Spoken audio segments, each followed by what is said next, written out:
할렐루야. 예, 오늘도 주님 전에 나오신 모든 여러분 환영하며 축복합니다. 오늘 성령 강림 주일입니다. 우리 이 시간 이곳에 임재하시는 그 성령 하나님을 또한 함께 찬양했으면 좋겠습니다. 우리 찬양하라 내 영혼아 함께 찬양하겠습니다.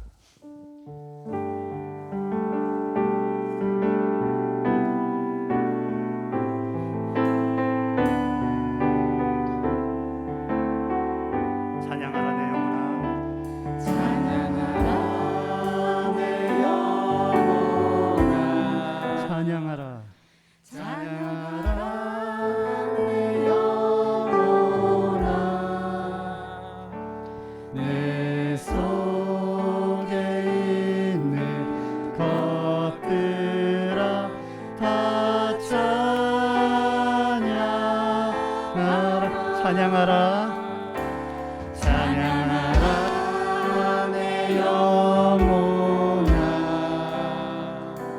찬양하라 내 영혼아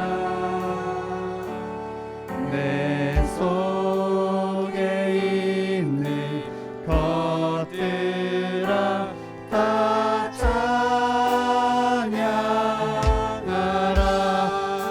찬양하라 찬양하라 내 영혼아 찬양하라 찬양하라 내 영혼아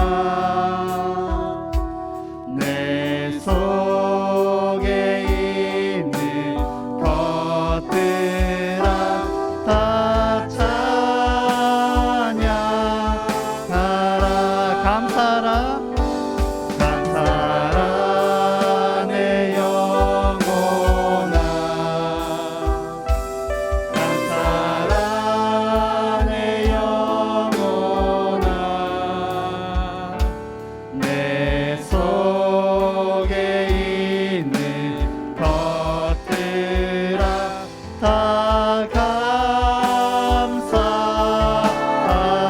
기뻐하라 내 영혼아 기뻐하라 내 영혼아 기뻐하라 기뻐하라 내 영혼아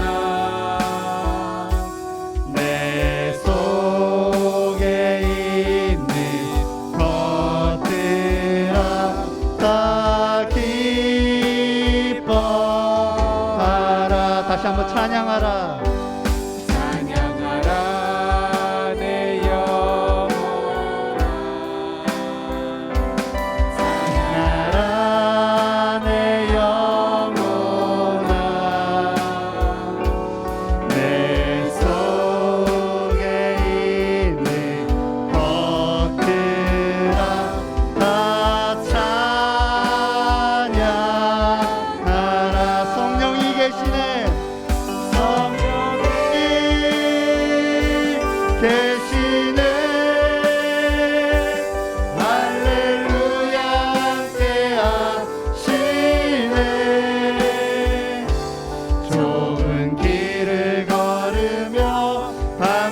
기뻐하는 것 주의 영이 함께함이라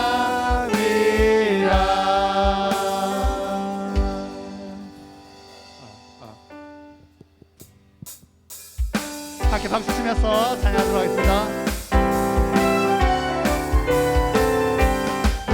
내가 매일 기쁘게 술래 길 행함은 주의 팔이 나를 안보하네요 내가 주의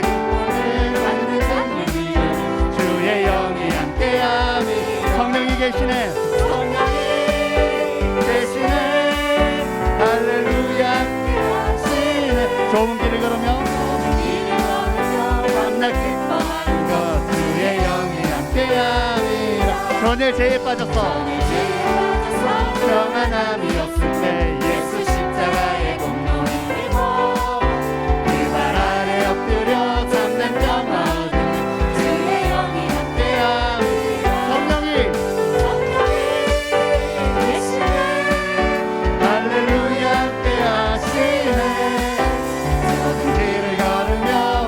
기뻐하는 것 주의 영이 함께하 나와 동행하시고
정욕은 십자가의 이미 곳을 알았네. 아멘. 어두운 밤이 지나고 어두운 밤이 지나고 무거운 짐 걷으니 주의 영이 함께함이라. 아멘 아멘. 성령이 대신에 할렐루야 함께하시네. 좁은 길을 걸으며 만나 기뻐하는 것 주의 영이 함께함이라. 성령이 대신에 할렐루야 함께하시네. 좁은 길을 걸으며 만나 기뻐하는 것 주의 영이 함께함이라.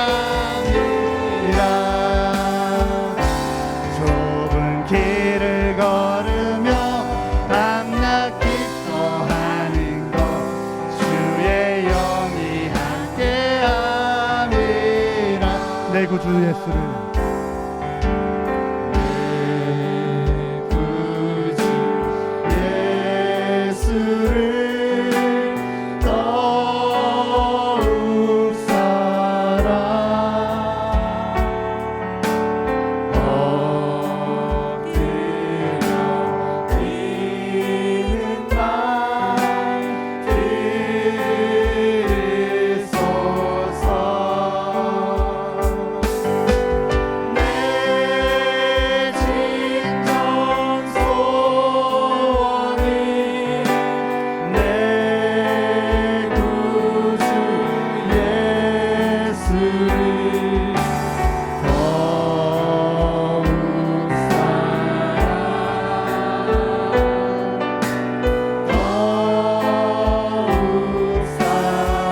다시 고백합시다. 내 구주 예수를.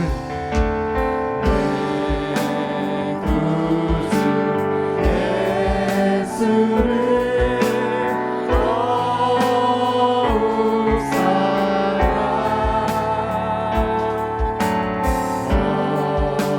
엎드려 비는 말 들으소서. 내 진정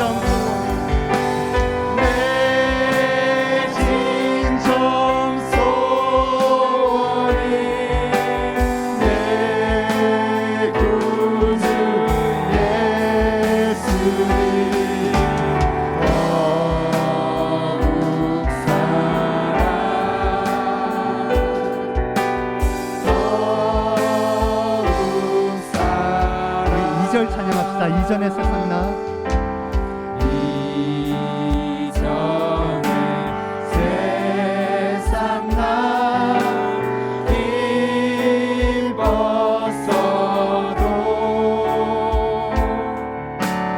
지금 내 기쁨은 오직 다시 한번 찬양합시다. 이전의 세상 나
성령 강림 주일 은혜의 예배입니다.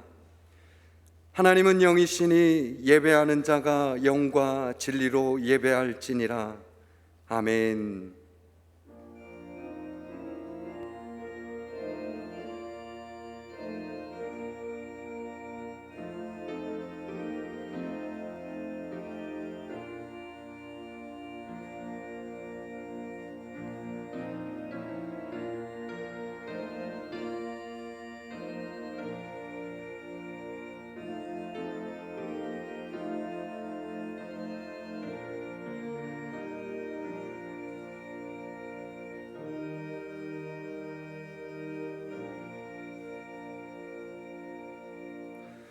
은혜가 충만하신 하나님, 영광을 받아 주시옵소서. 오늘은 성령님께서 이 땅에 임하신 것을 기억하며 예배하는 성령 강림 주일입니다. 오순절 마가 다락방에서 기도하던 제자들에게 임하셨던 것 같이 보혜사 성령님이시여 오늘 정성껏 예배하는 우리에게도 임하여 주시옵소서. 사모하는 모든 성도들에게 불과 같이 뜨겁게, 비둘기같이 온유하게, 바람같이 신비롭게 만나 주시옵소서. 성령님 안에서 거듭남의 비밀을 확신하게 하시고 진리의 말씀을 깨달아 확고한 믿음을 갖게 하여 주시옵소서. 예수님의 이름으로 기원하옵나이다. 아멘. 다 같이 사도신경으로 우리의 신앙을 고백하겠습니다. 나는 전능하신 아버지 하나님 천지의 창조주를 믿습니다. 나는 그의 유일하신 아들 우리 주 예수 그리스도를 믿습니다. 그는 성령으로 잉태되어 동정녀 마리아에게서 나시고 본디오 빌라도에게 고난을 받아 십자가에 못 박혀 죽으시고 장사된 지 사흘 만에 죽은 자 가운데서 다시 살아나셨으며 하늘에 오르시어 전능하신 아버지 하나님 우편에 앉아 계시다가 거기로부터 살아있는 자와 죽은 자를 심판하러 오십니다. 나는 성령을 믿으며 거룩한 공교회와 성도의 교제와 죄를 용서받는 것과 몸의 부활과 영생을 믿습니다. 아멘.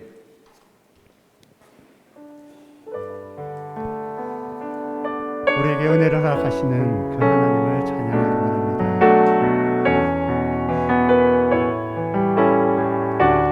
원합니다.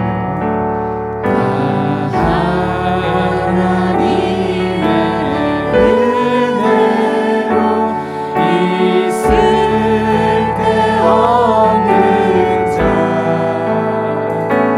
내 구속하여 주는지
은혜와 사랑이 풍성하신 하나님 아버지, 성령 강림 주일을 맞이하여 다 함께 예배를 드릴 수 있게 하여 주심을 감사드립니다.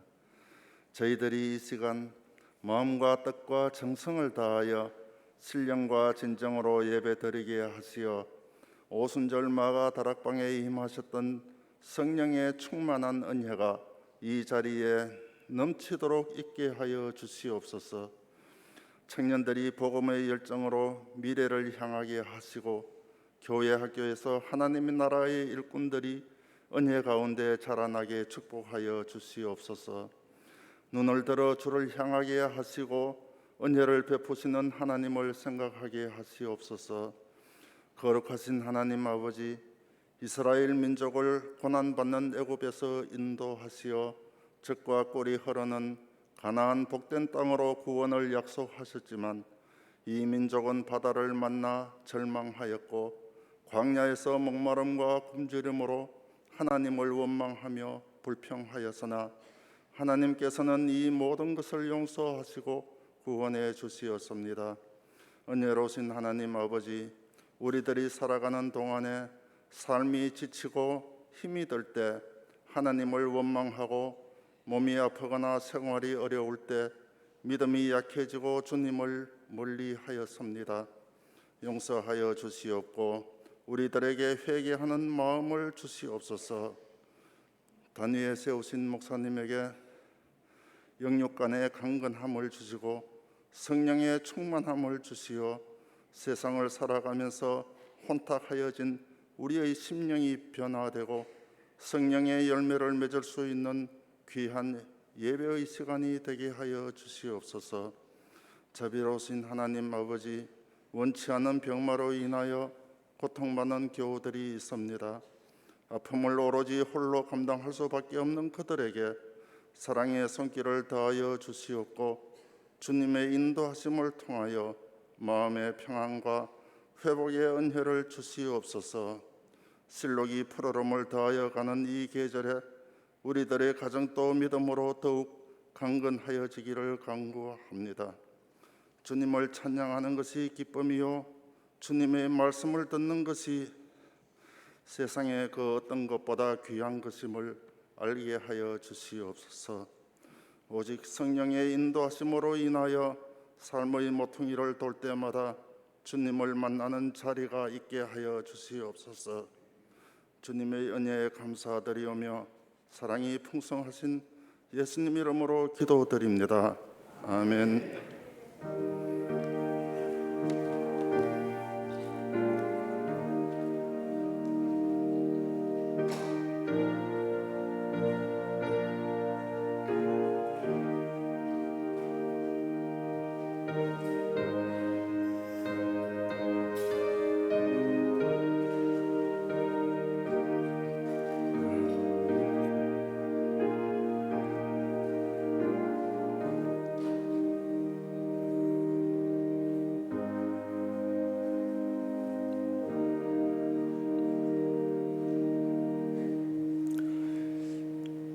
할렐루야, 반갑습니다. 우리 좌우 앞뒤에 계신 분들하고 인사하겠습니다.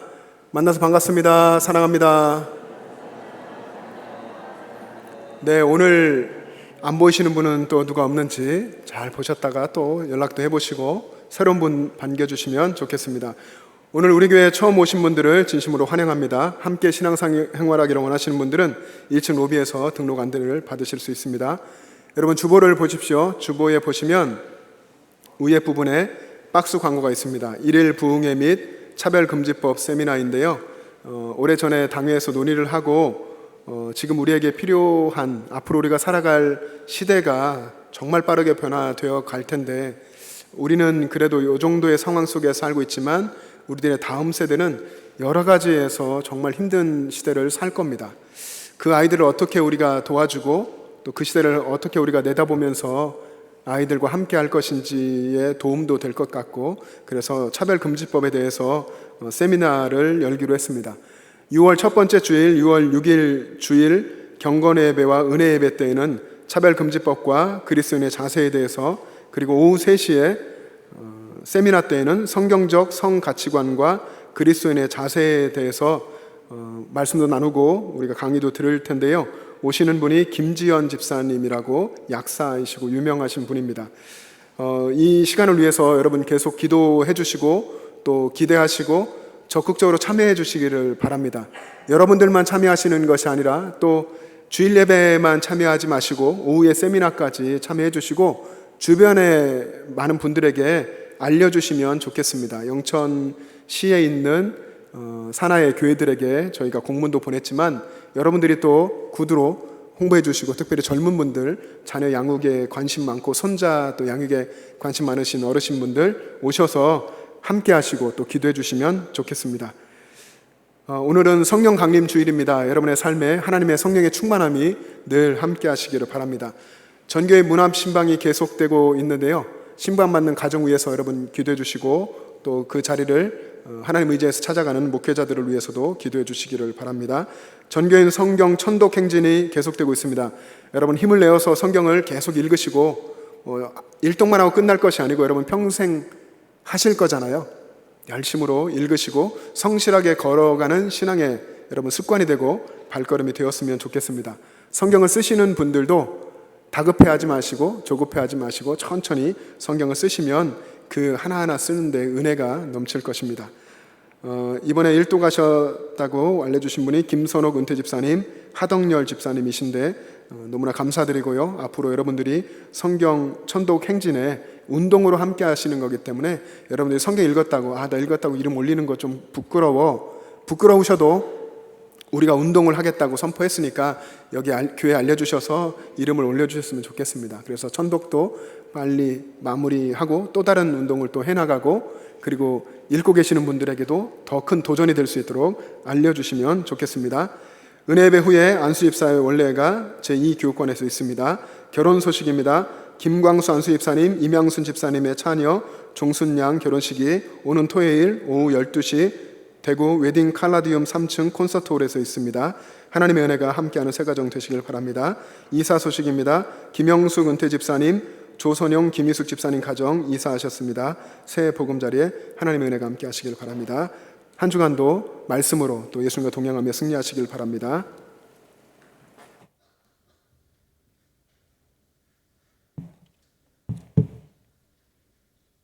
오늘 우리에게 주시는 하나님의 말씀은 신약 성경 사도행전 2장 5절에서 13절까지 말씀입니다.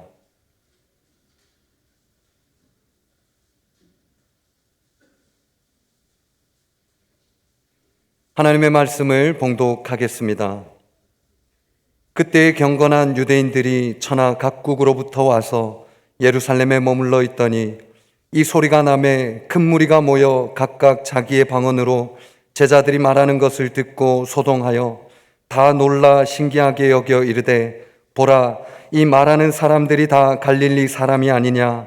우리가 우리 각 사람이 난 곳 방언으로 듣게 되는 것이 어찌 됨이냐? 우리는 바데인과 메데인과 엘람인과 또 메소포다미아와 유다와 갑바도기와 본도와 아시아, 부르기아와 밤빌리아, 애굽과 및 구레네에 가까운 리비아 여러 지방에 사는 사람들과 로마로부터 온 나그네 곧 유대인과 유대교에 들어온 사람들과 그레데인과 아라비아인들이라, 우리가 다 우리의 각 언어로 하나님의 큰 일을 말함을 듣는도다 하고 다 놀라며 당황하여 서로 이르되 이 어찌 된 일이냐 하며 또 어떤 이들은 조롱하여 이르되 그들이 세술에 취하였다 하더라. 아멘.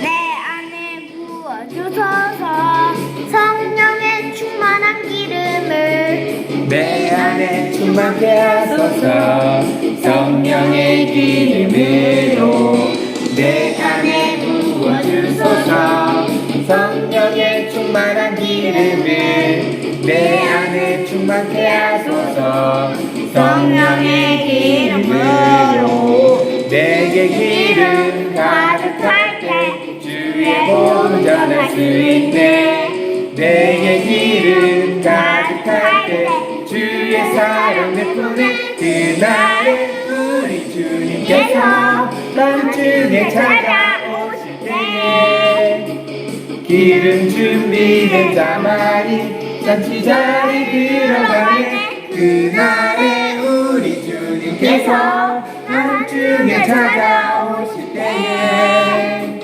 기름 준비된 자만이 잔치 자리 들어가네 내 안에 부어주소서 성령의 충만한 기름을 내 안에 충만케 하소서 성령의 기름으로 내 안에 부어주소서 성령의 충만한 기름을 내 안에 충만케 하소서 성령의 기름으로 내게 기름 가득할 때 주의 복음 전할 수 있네 내게 기름 가득할 때 주의 사랑 내뿜네 그날에 우리 주님께서 밤중에 찾아오실 때에 기름 준비된 자만이 잔치 자리 들어가네 그날에 우리 주님께서 밤중에 찾아오실 때에 기름 준비된 자만이 잔치 자리 들어가네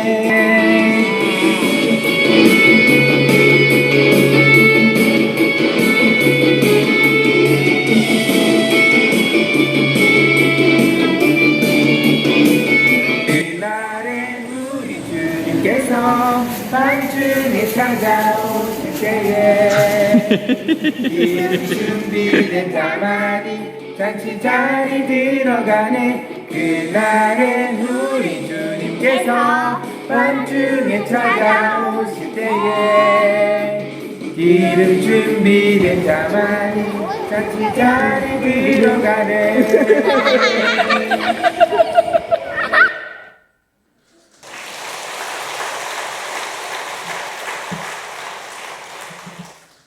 네, 이 영상을 보니까 이 가정이 하나님이 기뻐하시는 찬양을 준비하려고 얼마나 고민하고 또 애썼을지도 느껴지고 영상을 보니까 촬영했던 스토리가 다 보이죠. 어디서 찍고 어디서 했고 얼마나 또 표정이 살아있고 아이들이 귀엽고 예쁜지 우리가 다 보게 됩니다.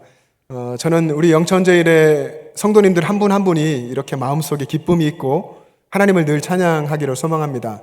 그리고 여러분의 가정마다 다 이렇게 되기를 소망합니다. 늘 하나님 예배하고 하나님 모시고 살고 하나님이 계셔서 기쁘고 힘들지만 사는 거 힘들지만 늘 주님 바라보면 내 속에 하나님 주신 기쁨이 늘 샘솟아 나서 찬양할 수밖에 없는 그런 삶을 사는 여러분들, 여러분의 가정 되기를 바랍니다. 여러분 구약성경 신명기를 보시면요, 신명기 16장 16절에 하나님께서 이스라엘의 남자들에게 명령하셨습니다. 그 명령이 뭐냐면 이스라엘 남자들은 매년 3번씩 여호와 앞에 나와서 하나님 앞에 보여야 한다, 여호와 앞에 보여야 한다는 그런 명령을 하신 겁니다.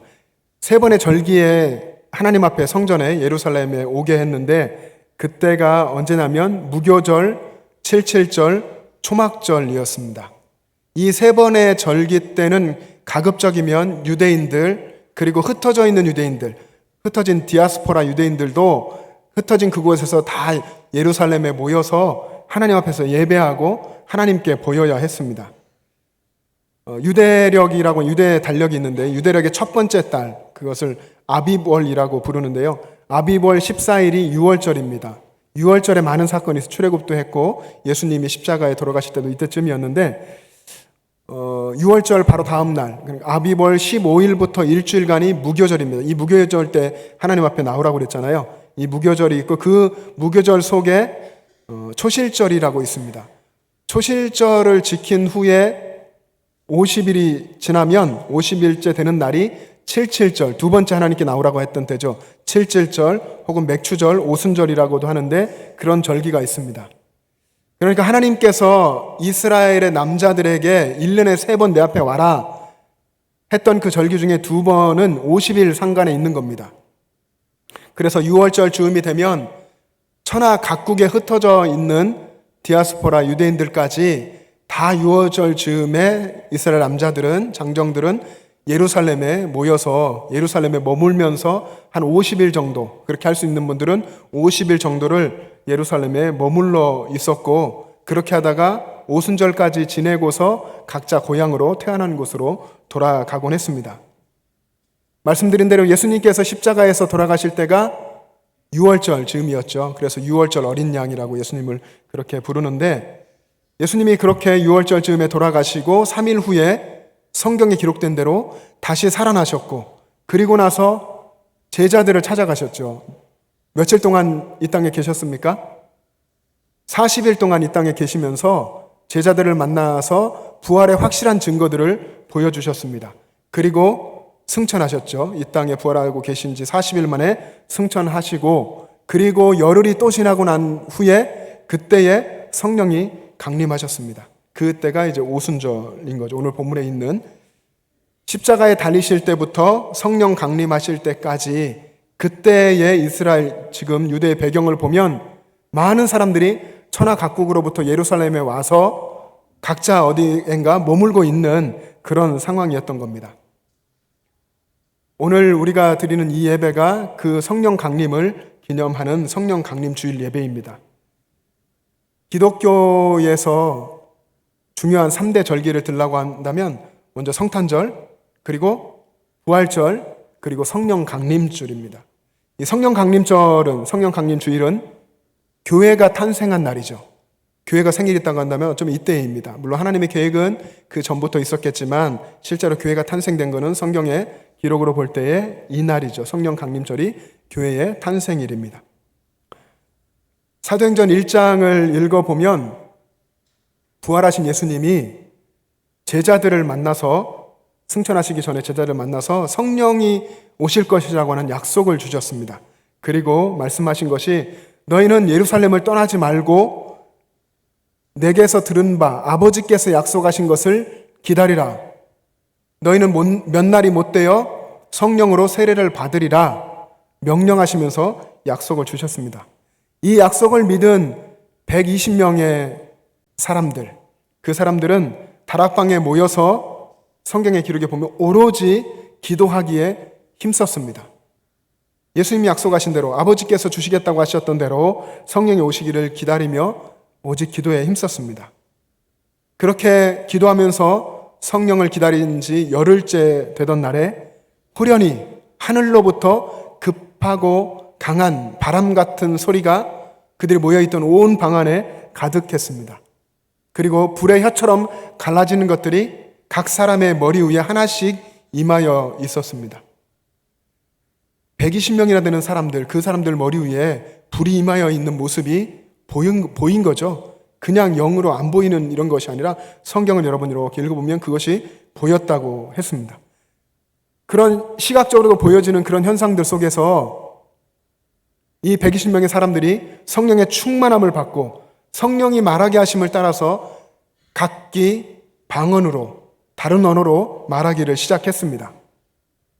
120명이 그 마가의 다락방에 모여서 각각 세 개의 언어로 이야기를 하고 있을 때, 제자들이 입술을 통해서 세 개 각국의 언어가 말해지고 있을 그때에 이 소리를 듣고 천하 각국에서 와서 예루살렘에 모여있던 그 사람들이 이곳으로 다 모이게 됐습니다. 그리고 소동이 났습니다.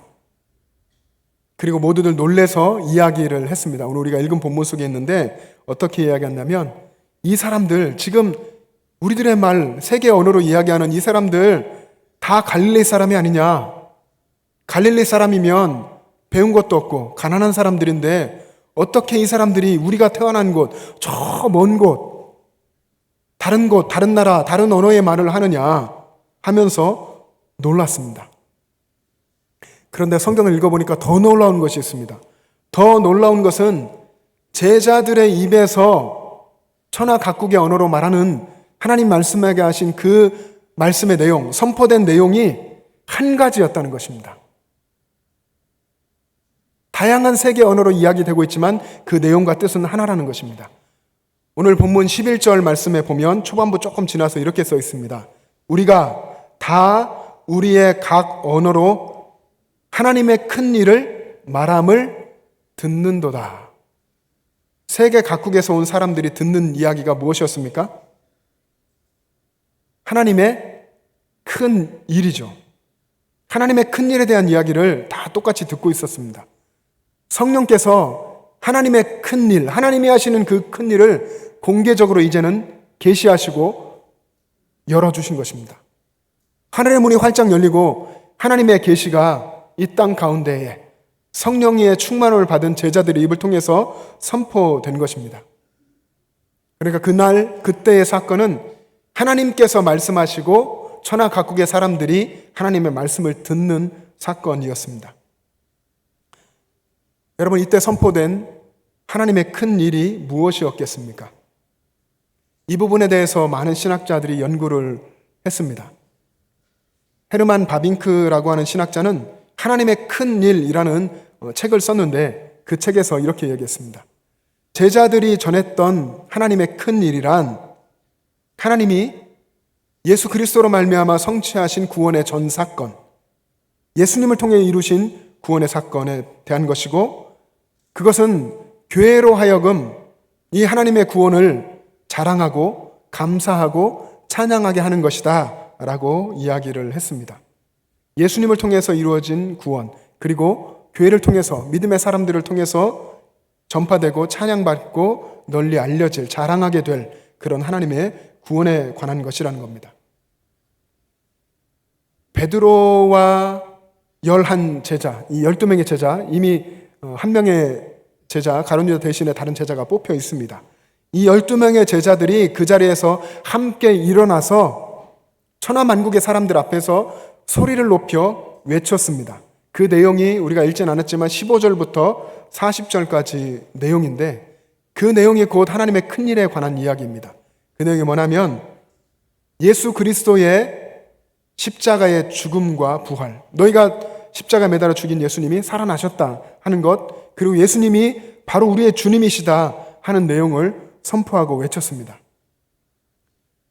제자들의 이 말을 듣고 그날에 3,000명이나 되는 사람들이 세례를 받았습니다. 그리고 교회가 만들어졌고, 그리고 이 3,000명의 사람들이 어떻게 했는지 기록되어 있는데, 그들이 계속해서 사도의 가르침을 받고 서로 그리고 교제하면서 떡을 떼고 기도하기에 힘썼습니다. 최초의 교회의 모습이 그렇습니다. 그리고 하나님께서는 이 사람들을 통해서 날마다 표적과 기사가 나타나게 하셨고, 서로의 필요를 따라서 자기 것이라고 욕심 부리지 않고 남의 필요를 따라서 나누어주고 베풀며 서로 통용하게 됐습니다. 그리고 날마다 성전에 모이기를 힘썼고, 집에 있을 때에는 떡을 떼고 음식을 나누면서 하나님을 찬미했습니다. 그래서 이 초대교회 성도들의 신앙의 역사를 통해서 하나님은 날마다 구원받는 사람들이 더해가게 하셨습니다. 그것이 오늘 2장의 마지막 부분 47절까지의 내용입니다. 120명의 제자들, 그리고 3,000명의 신도, 그들을 통해서 하나님의 놀라운 큰 일이 이 땅 가운데 펼쳐졌습니다. 그렇게 하나님 나라는 확장되어 갔습니다. 제자들은 하나님의 큰 일, 그들의 입술로 선포했던 하나님의 큰 일을 위해서 그들의 전 인생을 헌신하고 드렸습니다. 제자들이 헌신한 그 하나님의 큰 일은 곧 그들이 붙잡는 비전이 됐습니다. 이 비전에 헌신하고 달려간 그들의 길에는 여러분 아시다시피 수많은 고난이 있었고 고통이 있었고 박해가 있었고 또 수많은 제자들이 목숨을 내걸고 순교를 하게 됐습니다.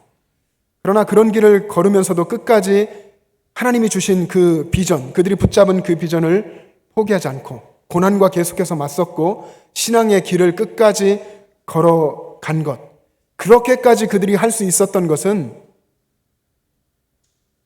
그들이 잘나서도 아니었고 그들에게 능력이 있어서도 아니었습니다. 그들은 오늘 본문에 있고 제가 말씀드린 것처럼 무시당하는 사람들이었고 배운 것이 없는 가난한 그런 갈릴리 사람들이었습니다. 그렇지만 그들이 하나님의 큰 일에 대해서 깨닫고 하나님의 큰 일을 비전으로 붙들고 하나님의 성령의 인도하심에 순종하며 나갔을 때 그때 하나님께서는 그들을 통해서 하나님의 일을 이 땅 가운데 이루셨던 것입니다. 사랑하는 여러분, 여러분들은 하나님의 큰 일에 대해서 잘 알고 계십니까? 우리가 이것을 알고 신앙생활을 해야 되지 않겠습니까? 하나님께서 하시고자 하시는 큰 일, 하나님의 구원에 대해서 여러분 잘 알고 계십니까? 어쩌면 어떤 분들은 목사님, 저는요 하나님의 구원, 하나님이 하시는 일 잘 알아요, 이렇게 말씀하실지 모릅니다. 그런데 여러분, 하나님의 일에 대해서 안다고 하는 것, 성경에서 안다고 하는 것, 우리 신앙 안에서 저 그거 압니다 라고 말할 때 정말 이 안다고 하는 것은 자신이 거기에 모든 인생을 집중하고 인생을 드렸다고 하는 것입니다. 하나님의 일에 저는 저의 인생을 집중하고 있어요, 저는 하나님의 일밖에 없습니다 라고 말하는 것을 의미합니다. 그러면 여러분 다시 한번 질문을 드리면 이렇게 질문할 수 있습니다. 여러분들이 살고 있는 여러분의 인생이 하나님의 큰 일을 늘 향하고 있습니까? 하나님의 구원이, 하나님이 행하시는 그 큰 일, 하나님이 하시고자 하는 그 일이 여러분들의 비전이 되었습니까? 만약에 여러분 그렇지 않고 여러분의 인생이 여전히 세상을 향하고 있고 세상적으로 기울어져 있다면 여러분은 하나님의 큰 일에 대해서 아직은 제대로 알지 못하고 있는 것입니다.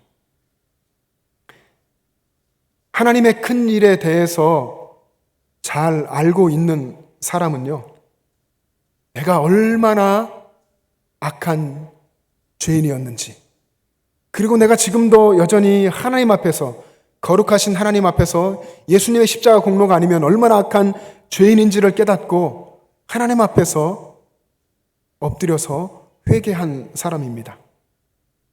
그런 나를 위해서, 그 악한 나를 위해서, 나를 구원하기 위해서 십자가에 매달려 생명을 내어주신 예수님의 그 십자가 사랑을 생각하면서 감격하고 눈물을 흘리고 하나님이 계획하신 그 구원의 계획에 대해서 감사하고 기뻐하는 사람입니다. 그리고 여전히 행하시길 원하시는 하나님의 이 큰 일이 자기 자신의 비전이 된 사람, 그 사람이 하나님의 큰 일에 대해서 잘 알고 있는 사람입니다. 저와 여러분은 본래 어떤 사람이었습니까? 여러분 어떤 사람이었습니까? 하나님의 큰 일, 이 놀라우신 거룩한 하나님 나라의 이 일에 적합하고 걸맞는 사람이었습니까? 전혀 그렇지 않고 또 정말 그렇지 않은 쪽에 가깝죠. 물론 그런 사람이 있을지 모르겠지만 사실 깊이 신앙적으로 들어가 보면 그럴 만한 사람이 한 사람도 없습니다. 우리는 그다지 지혜롭지도 못합니다. 고민은 많이 할지 모릅니다. 많은 거 공부할지 모릅니다. 그러나 우리는 지혜롭지도 못했고 능력도 없었고 아무런 힘도 없고 미련한 사람이었습니다. 우리는 약했습니다. 세상에서는 천한 사람들이었고 멸시받는 사람들이었습니다. 그런데 하나님께서는 이런 사람들을 통해서 하나님의 역사를 이루셨습니다. 바울이 이것을 깨달았습니다. 내가 죄인 중에 괴수고 오히려 예수 믿는 사람을 잡아 죽이려 했고 예수님 핍박하던 사람이었는데 하나님이 나를 사랑하셔서, 예수님이 나를 사랑하셔서 하나님의 자녀로 예수님의 제자로 살게 하셨다고 하는 그런 고백을 했습니다. 고린도전서 1장 26절부터 29절까지 말씀에서 바울이 이야기했는데 여러분 그 말씀을 한번 자막을 보시면서 같이 읽어보겠습니다. 시작. 형제들아 너희를 부르심을 보라. 육체를 따라 지혜로운 자가 많지 아니하며 능한 자가 많지 아니하며 문벌 좋은 자가 많지 아니하도다. 그러나 하나님께서 세상에 미련한 것들을 택하사 지혜 있는 자들을 부끄럽게 하려 하시고 세상에 약한 것들을 택하사 강한 것들을 부끄럽게 하려 하시며 하나님께서 세상에 천한 것들과 멸시받는 것들과 없는 것들을 택하사 있는 것들을 폐하려 하시나니 이는 아무 육체도 하나님 앞에서 자랑하지 못하게 하려 하심이라. 아멘. 하나님께서 우리를 부르심은 그렇다는 것입니다. 지혜로워서 능력이 많아서 문벌이 좋아서 부르신 것이 아니라 미련하고 어쩌면 약하고 천하고 멸시받고 가진 것이 없고 그래서 하나님께서 우리를 불러서 우리가 하나님께 헌신하고 나아가면 우리를 통해서 하나님의 일을 하시기를 원하신다고 하는 것입니다. 저와 여러분은 다 이런 사람들이었습니다. 그런데 예수 그리스도 안에서 하나님의 자녀가 되었고 예수님의 제자가 되어서 지금 이 땅을 살아가고 있습니다. 이전처럼 이제는 세상 가치관이 아니라 하나님 나라 가치관, 성경적인 가치관을 붙들고 이 땅을 살고 있습니다. 이것이 하나님께서 우리에게 베풀어 주신 놀랍고도 큰 일입니다. 그리고 믿은 우리들을 통해서 여전히 하나님께서 하시고자 하시는, 하나님께서 이루고자 하시는 큰 일이 바로 이것이고 우리는 이것을 우리의 비전으로 붙들어야 합니다. 여러분, 우리가 읽은 사도행전, 이 사도행전을 또 다른 말로 뭐라고 부르죠? 성령행전이라고도 부르지 않습니까?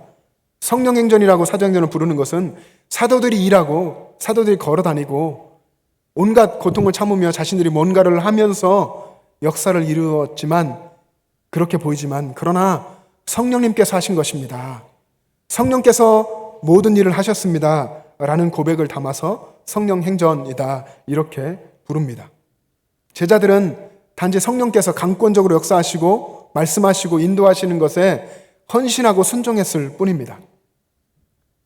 그렇지만 여러분, 그렇다고 제자들이 성령의 인도하심을 따라갔다고 하는 것, 그것을 가볍게 보아서는 안 됩니다.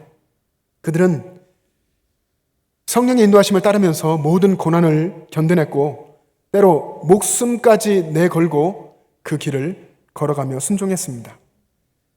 그렇게 제자들이 성령의 인도하심에 순종했을 때 복음의 불꽃이 유대와 또 사마리아와 땅끝까지 계속해서 퍼져나갔고 지금도 성령께서는 하나님의 큰 일을 깨달아 알고 구원받아서 그 일에 헌신하고 어떻게 해서든 자신의 온 생을 들여서 하나님의 사람으로 살기를 원하는 그 믿음의 사람들을 통해서 하나님의 큰 일을 하고 계십니다.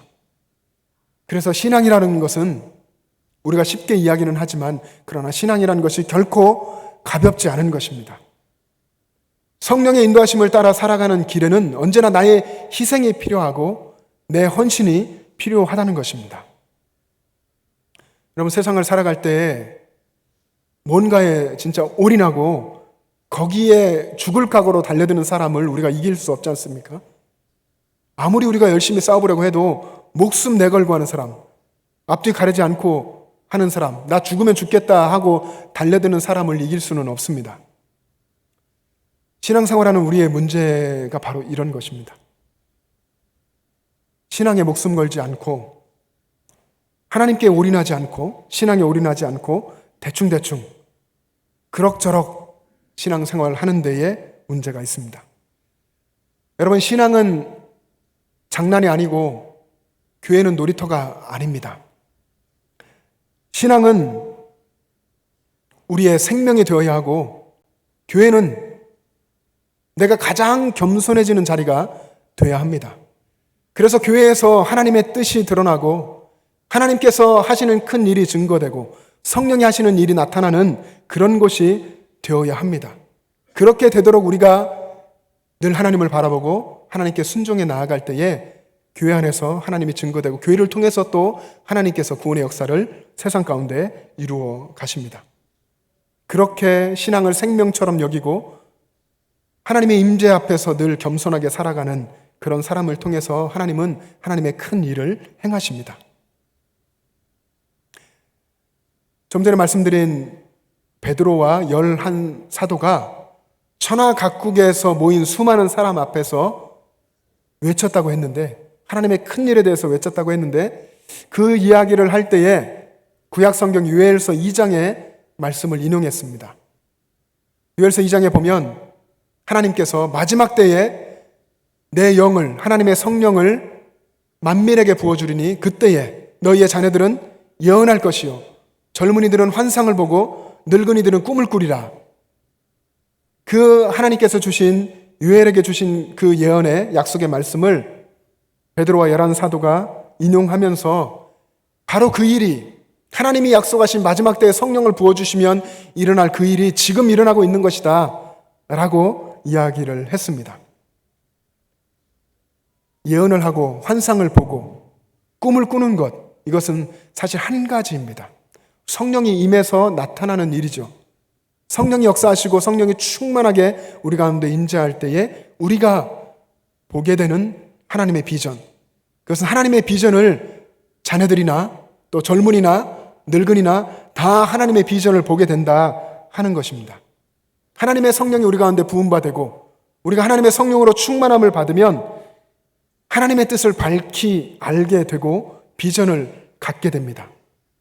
우리 마음의 눈이 열려서 하나님의 큰 일을 깨닫게 되고, 전에는 전혀 볼 수 없었고 보고 싶어도 볼 수 없었고 알고 싶어도 깨달아지지 않았던 그런 일들이, 그런 하나님의 역사들이 새롭게 보이고 하나님이 하시는 일이 깨달아지게 되는 그런 일을 경험하게 되는 것입니다. 그래서 거기에 헌신하게 됩니다.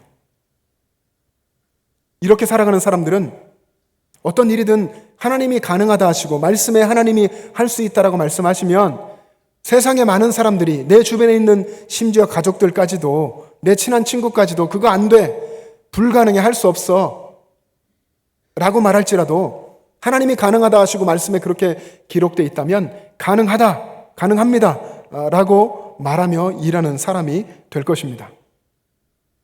성령께서 우리의 마음의 눈을 열어주셔서 보지 못하는 하나님의 비전을 보게 해주셨기 때문에 그렇습니다.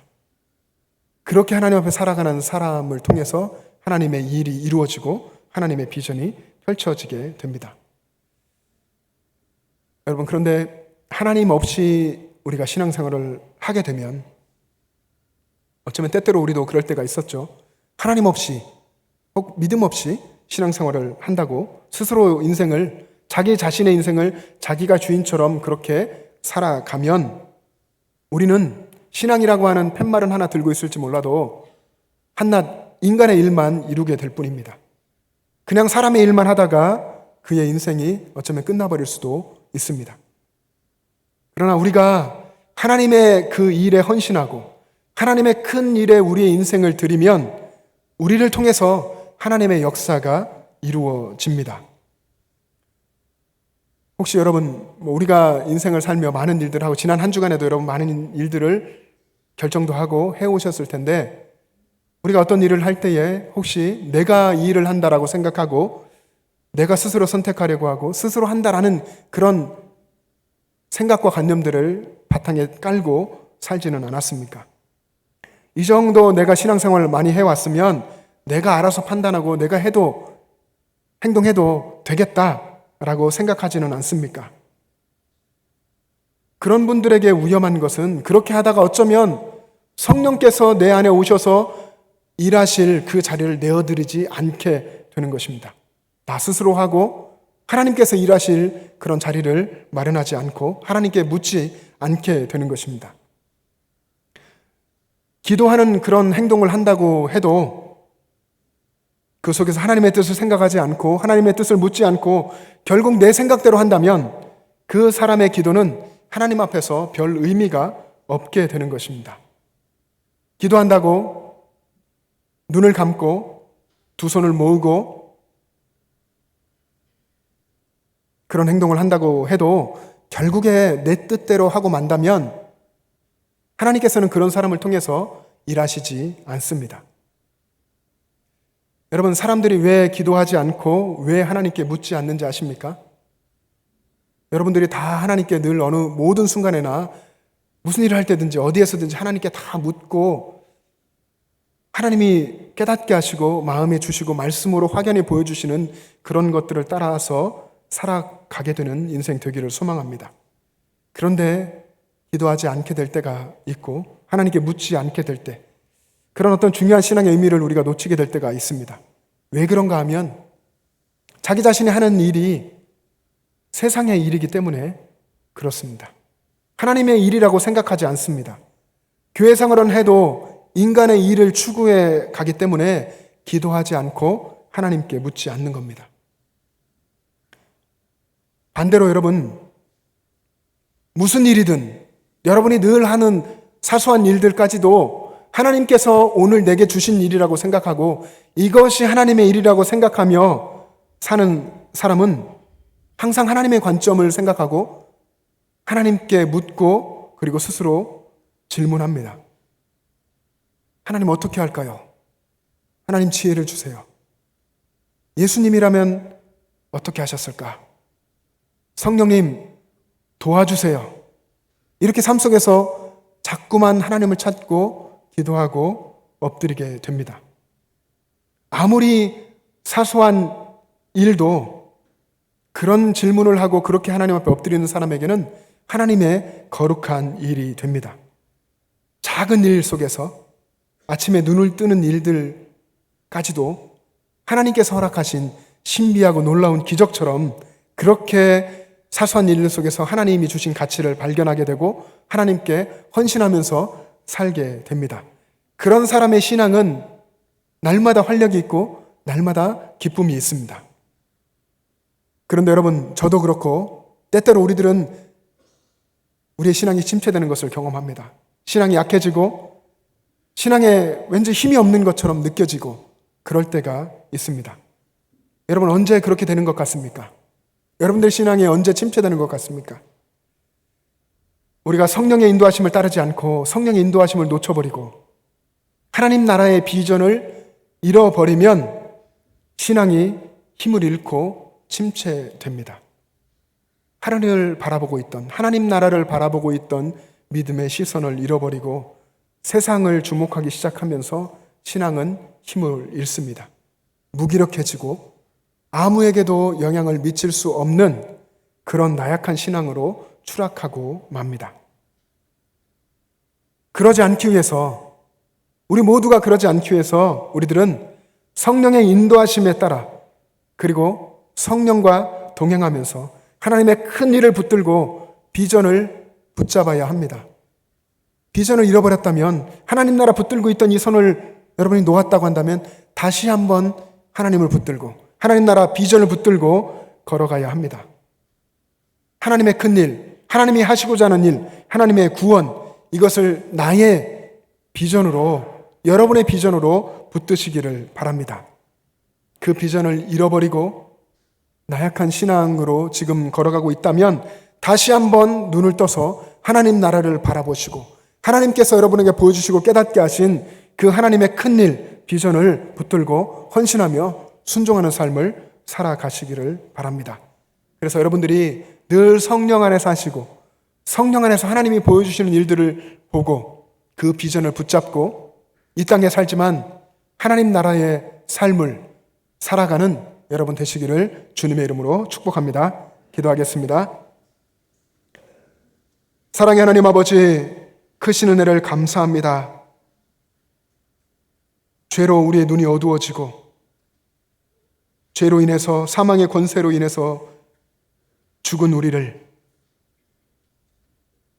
십자가의 그 은혜로 친히 찾아오셔서 만나주시고 죄의 모든 문제를 해결하시고 구원받게 하셔서 하나님의 자녀로 살게 하신 것을 감사드립니다. 하나님의 자녀라고 하면서 여전히 세상에서 나약하고 신앙을 잃어버린 모습으로 살 때가 얼마나 많았는지 고백합니다. 하나님, 우리를 용서하시고 긍휼히 여겨 주셔서 성령의 충만하신 역사로 우리 가운데 임재하여 주시고, 성령께서 제자들에게 보여주셨던 하나님의 그 큰 일을 우리도 다시 한번 붙잡고 하나님 나라 비전을 붙들고 살아가게 하여 주시옵소서. 그래서 우리들의 삶에, 우리들의 가정과 우리의 교회와 이 땅 가운데에 하나님의 놀라운 역사가 펼쳐지고 이루어짐을 날마다 보게 하여 주시옵소서. 감사드리며 예수님의 이름으로 기도합니다. 아멘. 다 같이 일어나셔서 결단 찬송을 빠르고 힘차게 부르겠습니다.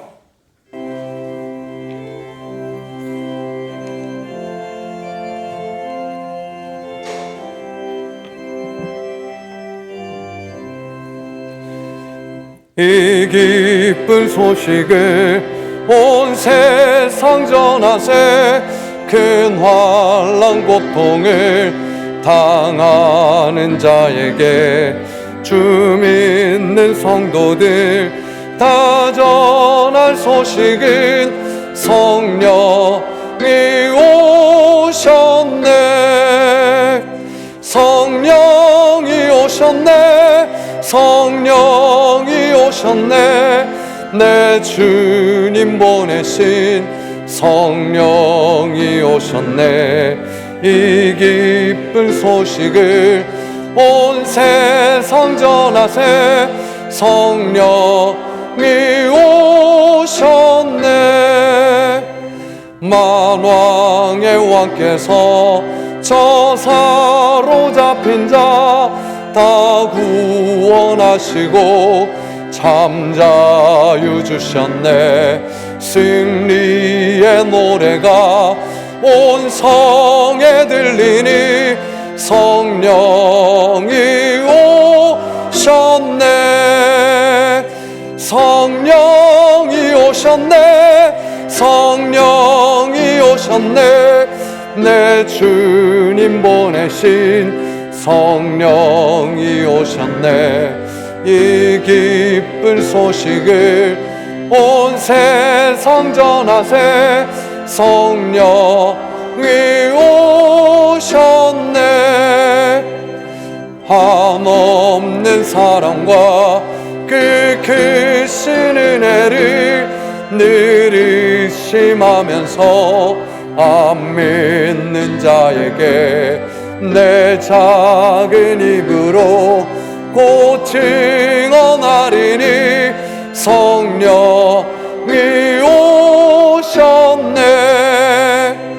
성령이 오셨네. 성령이 오셨네. 내 주님 보내신 성령이 오셨네. 이 기쁜 소식을 온 세상 전하세. 성령이 오셨네.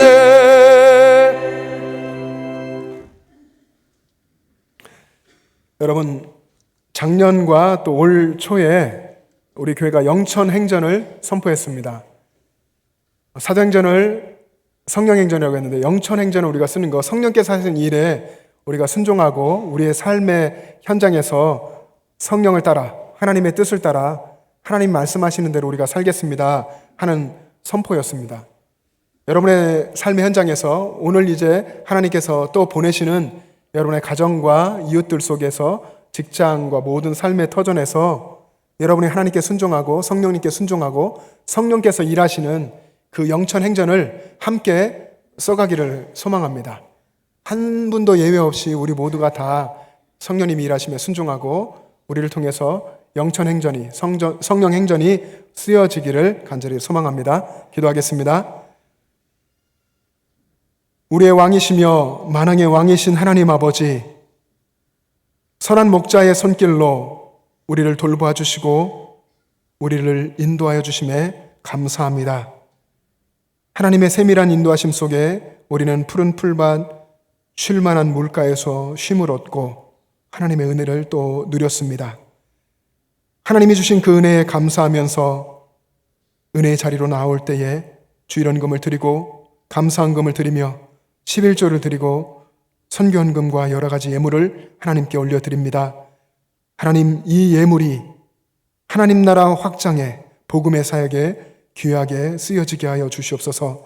또한 우리들의 새로운 결단과 우리의 인생과 삶을 드리는 우리들의 이 마음을 주님께서 받으시고 우리의 삶의 현장에 구체적으로 가까이 오셔서 역사하여 주시고 우리를 통해서 일하시며 우리가 하나님께 순종함으로 하나님의 일을 보게 하여 주시옵소서. 이 시간 예배하는 우리들 가운데에 육신이 연약하여서 고통 가운데 있는 분들이 계십니다.